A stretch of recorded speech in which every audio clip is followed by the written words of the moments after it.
Honestly, sleep is very important. Without good sleep, you can't remember information, and cramming doesn't really work. That's the big thing. You need to take care of yourself. Yeah. Eat well, sleep well.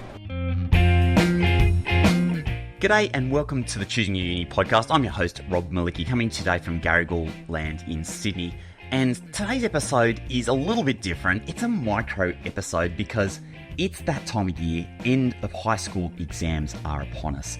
Nobody's got the time to be going through and listening to a mega long podcast. You probably don't want to anyway at this point. You just want to be focused on what's coming your way.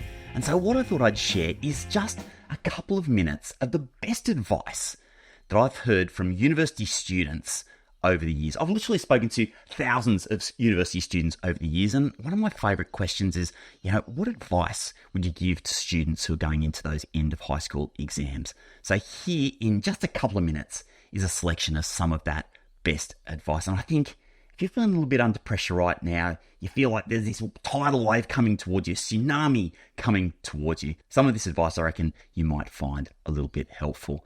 Good luck for what's coming up in the weeks ahead. Remember, there are lots of doors that are just about to open for you. This isn't about doors closing. And enjoy this micro episode of the Choosing Your Uni podcast. Try less, because I went like full on hard, got a really high ATAR, but wasn't quite good enough to get into like a Sherd Law or a Sherd Med, and then only needed 75 or 80 to get in. And I felt like I had this big gap of I didn't really need to do that well. Don't stress too much about it, because in the end, it probably doesn't mean as much as you think it does. Yeah, nice. Honestly, sleep is very important.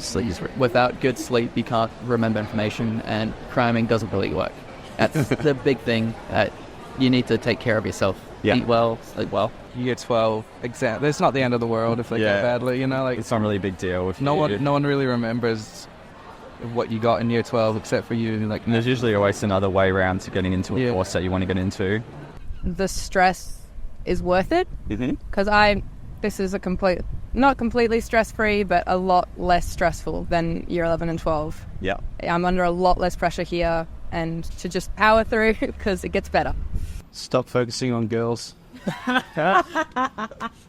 Plenty of fish in the sea. That was my Achilles heel in high school. But on a more, focusing on boys is okay too, man.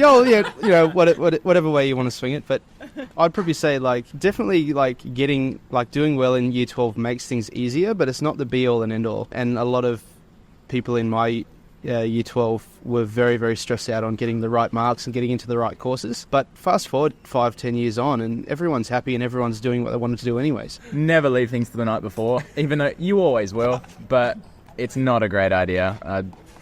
I lost a few marks that I shouldn't have, and I could have got a better score, but in the end of the day, I'm doing what I want to do, and that's all that matters. I mean, you only know what you know. Exactly. You can only walk into something and be like, right, well, this is what I know. Yeah. If I don't know it, I just have to go out and learn it again. I was very pressured by my family to just come straight to uni. And because of that, I didn't have much money saved. I didn't really have a plan of what I was going to do when I got here. So I wish I just had that gap year to just take a bit of time to kind of save up some money, kind of get my head in the right place. Yeah. And come here with a good solid plan. So Nice. Yeah, and also, just in terms of people, so I find that, because me especially, they get stressed when they don't fit the exact plan of finishing in 3 years. It's okay to take 4 or 5 years. It's not the end of the world. You're still going to get the degree and do what you want to do. And you'd rather take an extra year and get some of your work right as opposed to just barely skimming through and not really knowing it very well. Doesn't help you in the end run. Yeah, definitely. Instead of, putting the energy in worrying, but rather focus on getting the tasks done, especially your assignments, and get prepared for your exam. At the same time, know that, you do your best in getting accepted to what you want. But if you didn't, for whatever reason, it's not the end of the world. Don't study things because you think you should study them. Study them because you want to. Uni is a lot of fun and games, but it's not easy as well. So choose something you're passionate about. Study what sticks out to you as something that you'd like to do for the rest of your life or for a decade of your life. And don't let others tell you what to do. Find your own project. At Choosing Your Uni, our mission is to make finding your ideal institution and your degree fun, easy and stress-free. So if you're looking to save some time, to discover more and to get personalised advice for every step of your journey, check out choosingyouruni.com. Our theme music is composed by Pasha Shogi and his band Flow, and this episode has been researched and constructed on Garigal land in Sydney. Until next time, have yourself an awesome day.